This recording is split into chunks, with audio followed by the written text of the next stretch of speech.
to the future. What the fuck? We was talking before we was recording Yeah. about your chef that was from Hungary and how they value pastries. Yeah. And they really consider they want to execute a pastry to its perfection, Yes. and they take that serious. Now, I think that the reason why in America it's taken less serious is because it's kind of delegated to like breakfast, and that would tie into why you have to get up so early to be Yeah. at the bakery. Yeah. Because people start their day early. You know, some people have to be on the road at 4 o'clock in the morning. They Mhm. want to grab that coffee and a donut, or whatever, Something to get baked your day fresh, started. Yeah. straight out the oven. So the bakeries have to get in even earlier than the early birds Mhm. to feed them. So I think that ties into it. Now, the next thing is like, when it comes to cooking, it's more of a science, Mhm. because if you understand how certain chemicals work, how certain elements react to each other, Mhm. you could get away with a lot. It'll go far in the kitchen. Mhm. If you know how a salt alters a dish Mhm. on a chemical level, then you know when to place a salt in a dish throughout the cooking process, or how it's going to affect the dish taste and texture. Yes. And it goes by that with a lot of other ingredients, pepper flakes, etc., Yes. garlic. When you add it in a dish, how you add it in the dish is just as important as like adding it in the dish itself. Mhm.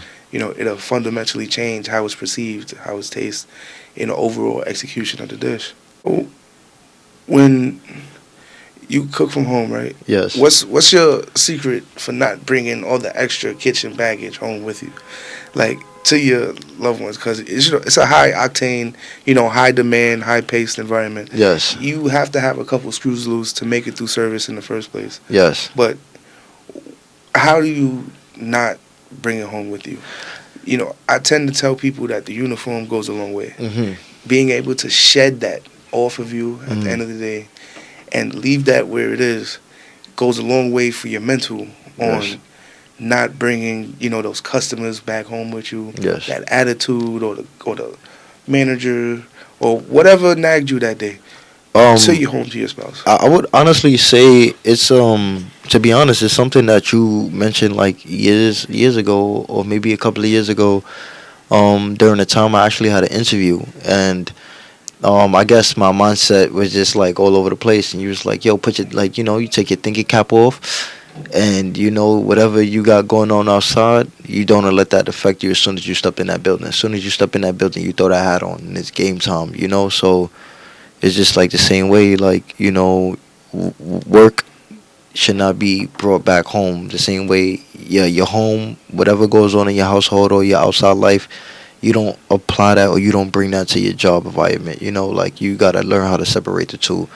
And again, if I had a frustrating day, I wouldn't come home and want to take it out on somebody. So again, and what makes me, shut all that off is I'm home. Like, the most comfortable place you want to be. So, you listen to your own music, you vibe, no distractions. You don't got to worry about, this or that. So you get into your own zone, you vibe. And fun fact, just looking at the seasonings that you have, like, not you in per se, but, the seasonings that I use, or, just takes my mind off a lot, music. Big fan of like good music. It sets the tone sometimes. You know, just like growing up in my household, my mom's like, before she throws down food, she's listening to like old school Mary J. Blige, or Al Green, Luther Vandross. Like, she's getting into that vibe. So when she's in that vibe, you don't go in that kitchen and bother her at all. You just let her do her thing. So it's moments like that that help me go a long way. Just seeing how you people get into the element, and what makes them happy, what makes take your mind off, like, everything. It's like riding a bike. You go outside, you ride a bike, you forget about everything that you dealt with, because you're on that bike. You enjoying that breeze, that view that you see. And so it's a lot of things, man. What I find interesting about the holidays Yes. is that it allows me to stretch to really fall in love with cooking again, Hmm. because I could turn on that music and I could jam down in the kitchen. I could dance, Yeah, I could man. cook, and it really infuses the food with a level of love that can't be described, but Yes. it just hits different. Like a home cooked meal, the reason why it tastes so good is because it's prepared differently. With love. Yeah. When you're doing it professionally, yes, you love what you do, you love the people and all that, that's good. But it's not like when you cooking it for a loved one, Yeah. and it's like you jamming, you got the music going. That's how we was raised. Man. Yeah, man. So That's how it was raised. Now, when it comes to music, I have a very particular taste, Mhm. and this is actually a pretty good transition into what we was going to talk about today, mhm. because for years, bro, I think, okay, back, I want to say in 2005, 2006, the Xbox came out. Of course. Now, the Xbox was revolutionary for many reasons. One of which was that it allowed you to download music, burn CDs. Big facts. Now, Big facts. like from everyone from Usher to Outkast, Yeah. I was burning discs on my Xbox. Now, to play it in my own home, because I bought the disc and I want to play it in my own.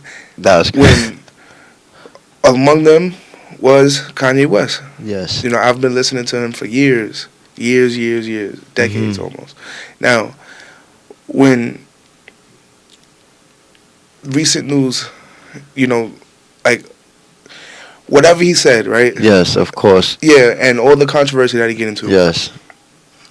He said some things that I agree with, some things I don't agree with. Yes, which is fair. Yeah, now, I want to preface all of this by saying this. I am an advocate of free speech. Yes. I have a podcast. I voice my opinions. I feel like it's important for people to have a place and should feel safe in society Yes. to be able to speak Speak your what mind. they feel and speak you their know? mind. Now, with that being said, that doesn't mean that I have to agree with what you say. It doesn't mean that I have to like what you say. But I do believe you should have the right and feel safe to say it. Yes. I do believe that you shouldn't be ostracized or canceled from society because you have a certain belief points. Mhm. Also, I do believe that there are certain things that shouldn't be said Also, yeah, that's very for the true. sake of living in a world that has 7 billion other individuals Yes, with honestly. different sensibilities on subjects. Especially when you have like a big platform or big format. Yeah, and you have a heavy influence Yes. on people. Yes, And very. people will run with your rhetoric. Now, how it relates to this? As y'all know, I have a sneaker company, Guaranteed Toes. Now, of course, a part of it is an investment. Making an investment is looking at the information in front of you Mhm. and saying, hey, in this market, what assets will sell? Yes. What assets sell, is no surprise, is Yeezys right now. Mhm. So it's needless to say that I have Yeezys in my inventory. Mhm. Now, this is a conversation that I was actually having with you a couple days ago. Yeah. And we was talking about, hey, I just flat out said, look, you think I should burn my Yeezys? Yeah, and that's a big fact. And you looked at me like, wait, Like, what? what? And because, I'm not just burning one or two if I was to do that, but then also it's like, why act so extreme, Mhm. But also, it's rightfully so, because it's on a case-to-case basis. One, as a person who personally owns Yeezys and wears Yeezys, Yes. it's on me to say, how should I feel about this? Yeah. Should I say wearing my shoes is something that I paid for and I have the right to wear it? A person that feels that way is perfectly fine with that. Yes. And there's nothing wrong with that. Mhm. Wear your shoes, my friend. Yes. They're to be worn. Now, a person that says, you know what, I'm not going to wear them because of the person that's associated with these shoes. Yes. That's And the things that he voiced yes. where he stands in society. Mhm.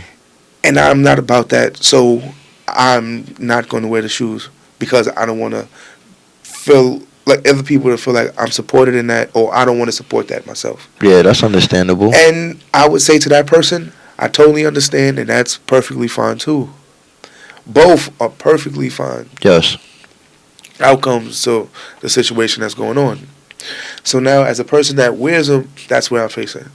But then I also have the dual burden of a person who sells Yeezys. Hmm. So I fall in the similar rank of Foot Action, Foot Locker, Champs, Jimmy Jazz, all the ones that was profiting off of the selling of Yeezys. Yes. Now I have the financial incentive to continue to sell Yeezy sneakers, Yeah. but then I also have the moral dilemma of continuing to sell Yeezy sneakers Hmm. to the public. Is this something that I want to support, or is this even something that should be viewed with any hesitation? Should it be just considered another product? Oh. Now, the reason why I bring this up is because we're talking about a man's reputation Hmm. and how that affects the product in which the consumers are interacting with, Yes. and how that product is perceived and interacted with. Yes. The prestige around it, and ultimately the price around it. How marketable is it now? How profitable is it to go sit down at your restaurant? Now, that's the reason why we're talking about this. Because the man's reputation was taken and ran through the gutter. Whether it's rightfully so or unrightfully so, we're not here to talk about that. Yes. But we're here to talk about how his reputation affect his own personal financial situation, but then also his sneaker brand Yes. and his product in the eyes of the consumer.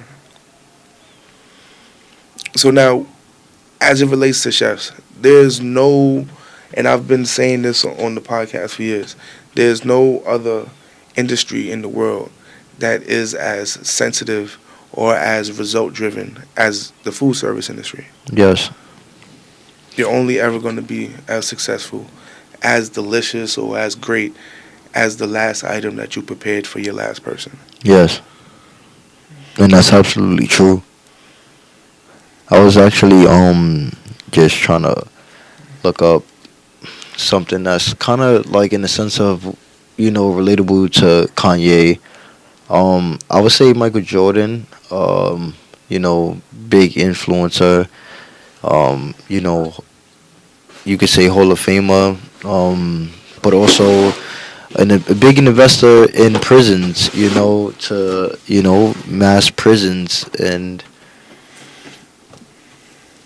That's crazy. somebody who's an icon for sneakers, but when take a picture with a random kid as a fan, like when and take a picture with a kid, but like I don't understand it, like very very just I don't want to bring down nobody's character, but you have a person like Michael Jordan as well. Now, you see, I feel like Michael Jordan is in a different boat. Now, up until recently, the controversy, I feel like, with Kanye, or Ye, as he's referred to now, could have been redeemable, Mhm. given some time. But up until recent, it has been something that could have been mended, I feel Yes. like, with enough time, enough apology. Recent things have made it almost impossible, Mhm. and has made this conversation relevant, because the man's reputation is affecting his product, and is affecting the price of it, is affecting the whole economy that was stimulated by his product. Yeah. So now, as chefs, right, we talk about our product and what we sell. Mhm. We sell food. Yes. Now, just as each person's like individual pair of sneakers Yes. can affect the overall image of the Yeezy brand, Mhm. each plate of food that leaves our kitchen has equal amount of effect on the image of our establishment. That's absolutely a fact. That's a big fact. So we have to make sure that each plate tastes the same, Mhm. and that our reputation stays intact.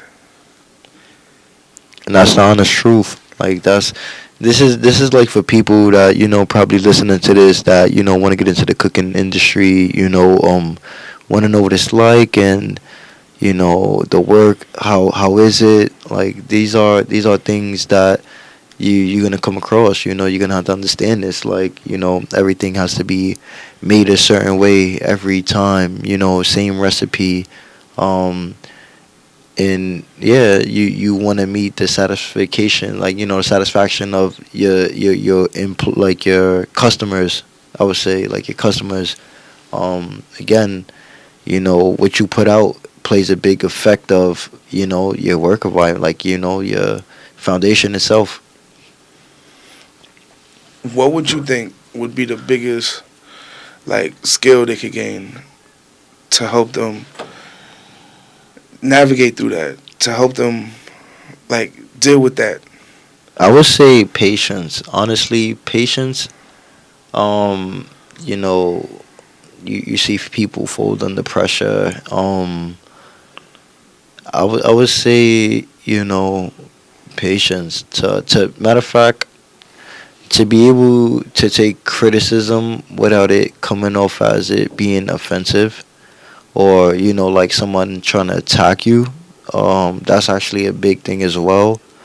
Criticism is common in the work in the kitchen environment, in the work environment in general. You deal with criticism not to bring you down, but to actually help you perfect in what you do. At a level or peak that you may not see that you have the potential to be at.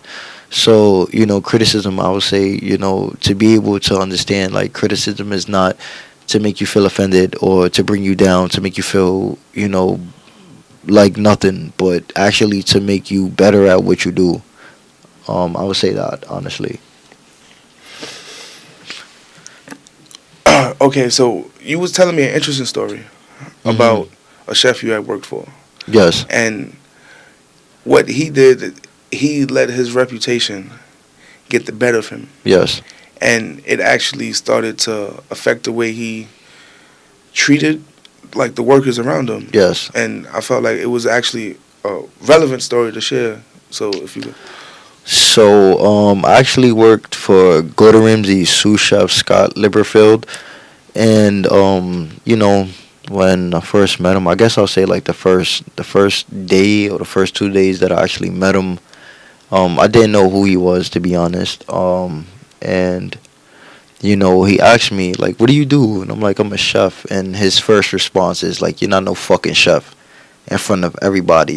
Like, and I always thought to myself like, when you first start cooking and you work your way up, position wise, title wise, I feel like people forget to be humble, to truly treat people like people, hospitality.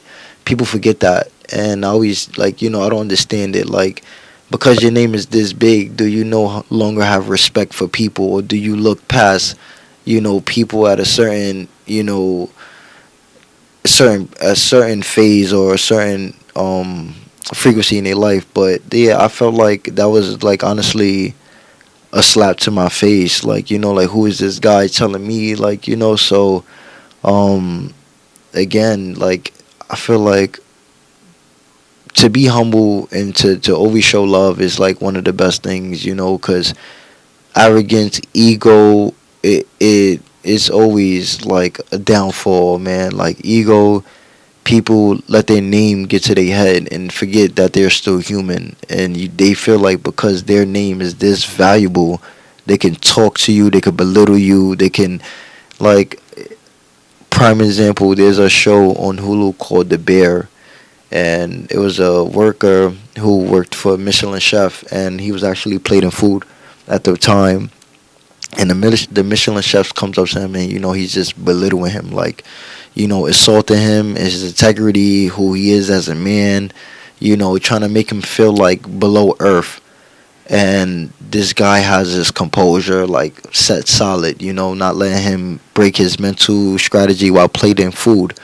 And I always feel like why do you feel the need to belittle somebody because your name is this big, or you've been cooking for this many years, so you feel it's okay to disrespect somebody, like, disrespect somebody. And that's kind of crazy to me. So I think what you come across was a traditionalist, a person that values standardized recipes hmm and that understands that there's a process to this. Somebody that probably has a consomme recipe memorized on, and doesn't have the cheat sheet note on the back of his hand. yeah. Uh, those sort of individuals will only call someone chef with, X amount of gray hairs on their Mhm. eyebrows. And again, just like I was saying to them, that's a perfectly valid point to stand on. Yes. Now, I agree with you with your point. There's a certain note a person of leadership should be able to strike when it comes to talking to associates. hmm You have to understand that the individuals and the people that cook for your establishment are the backbone. The porters hmm are the Big, backbone. big You know, effect. They the- play a big effect in the Yeah. work environment. You understand? The bussers, hmm they're the backbone of your establishment. And everybody working in conjunction with a sort of synergy.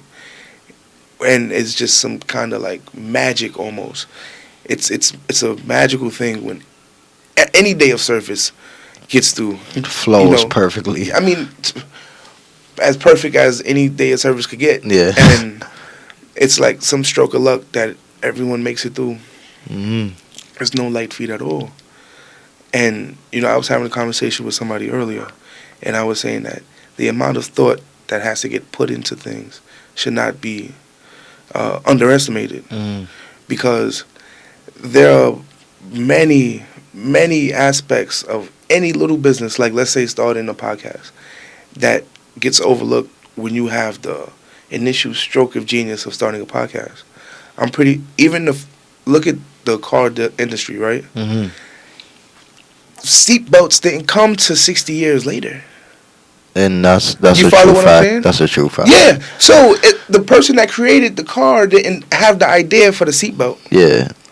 They just had a car, a moving Yeah. vehicle, like Yeah. no safety. There you go. So that's what I mean. Yeah. And that's where it differs between associate and manager. hmm The manager has the macro level of the industry and how to get through the day. The associate has the micro level of insight on the minutia, the small details. It's like the manager may purchase the cheese and know it's in the house. The associate specifically knows where it's at in the house. And both of them having the proper communication is how you get that slice of cheese on that burger and get it to the customer. Perfect every time. Well, it's supposed to. Yeah.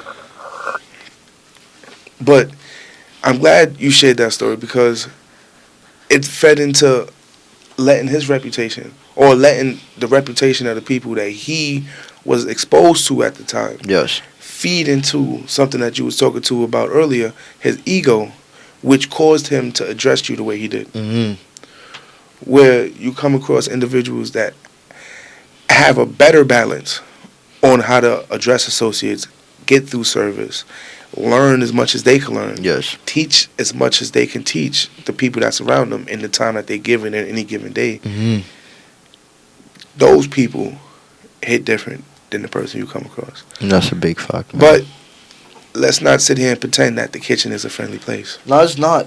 You gotta have. You gotta have. You gotta have a short memory. You gotta have thick skin. Pretty much.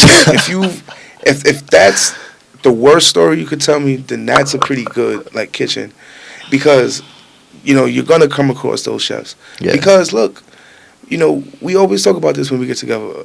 Ego plays a part in cooking. It Yes. has to. Because that means that tells people what you love what you do. That's you a big care. fact. And that's something that you can't quantify. You can't teach people to Excuse care me. about something. hmm They either give a crap about Care it or or they it's don't. not. Yeah. Yeah, that's not something that. And then if you tell somebody to care about it, how much of a care should they give? You know, should 50%, 35%, or half a cup? You know, half a cup of care. Here you go. Yeah. You know, while the other person may give you 75% of a cup. Exactly. You know, or 82% of a cup. But not that 100. Yeah, but because it's something you can't teach. You know, if we was talking sports, you know, those would be the hustle plays.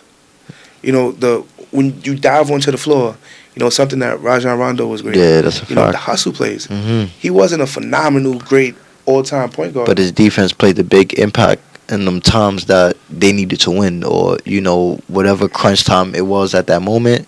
He applied that pressure, and you know that's what he did. So, and that's how they won all those championships. respectfully. But look, man.